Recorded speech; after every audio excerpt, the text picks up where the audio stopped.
aí eu fui estudar e me especializar, enfim, querer saber mais disso. E acabei, com o tempo, me aproximando dos grupos de apoio à adoção, que são grupos de pessoas que ajudam quem quer adotar e a chegar até essa criança, esse filho esperado. Certo. A doutora é advogada jurídica da GASP, né? Isso. O que é a GASP? Explica para a gente um pouquinho sobre GASP é ela. o Grupo de Apoio de Adoção de São Paulo. Hoje é um dos maiores grupos de adoção do Brasil. Tem grupos de apoio no Brasil todo. Tá? Se vocês procurarem tanto no site da AGAESP, que é a Associação Estadual, quanto da ANGAAD, que é a Associação Nacional, tem todos os grupos de apoio do Brasil inteiro. E começam, em geral, com pessoas que adotaram ou que estão buscando informações sobre adoção, como a Elizabeth, e que se unem para passar essa informação adiante. O GASP tem hoje 19 anos e ele passou a dar cursos preparatórios para adoção para pessoas que querem adotar. E depois, durante a pandemia, ficou tudo online, o GASP foi um dos primeiros cursos que se organizou para virar online. E aí ele acabou virando referência para o Brasil todo. Hoje tem pessoas até do Pará que fazem o curso aqui do GASP, porque ele é totalmente online, então ele está acessível para todo mundo.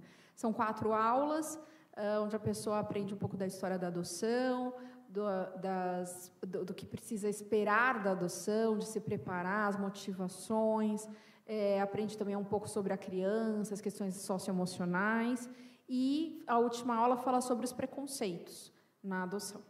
Então, sim, só para eu compreender melhor a questão do grupo. Então, a ideia desse GASP, que chama? GASP. Então, a ideia do GASP é que a gente cria uma rede realmente de apoio para que a pessoa que ainda não adotou, que quer adotar ou que já adotou, consiga se ajudar para conseguir chegar no processo de adoção, que não é simples, eu imagino, né? Ele é simples. Eu li um pouco sobre adoção, assim, e eu vou dizer que eu entendi muito pouco, porque eu não tenho uma capacidade muito boa, porque a doutora está aqui para explicar melhor. Mas, assim... É que, na verdade, também, quando a gente fala de adoção, hoje é um pouco mais complexo o assunto, né? Isso. Tempos atrás, simplesmente a pessoa chegava, a gente conhece casos de, não cuida da minha filha. Exatamente. Já não pode mais isso, né? Tem todo um processo. Se a gente for pensar, né, o ECA, que é o Estatuto da Criança e do Adolescente, ele tem 30 anos. É um jovem. Nossa. Né? Não tem quase a idade. Exatamente. Super jovem. Super jovem. Obrigado, super jovem. Super jovem. E aí, antes disso, não tinha muita legislação. Né? Começou a ter uma legislação na década de 40, de 50, mas ainda tratava a adoção com diferença para o filho adotivo. Tratava adoção... Diferente do que era um filho adotivo, era muito diferente.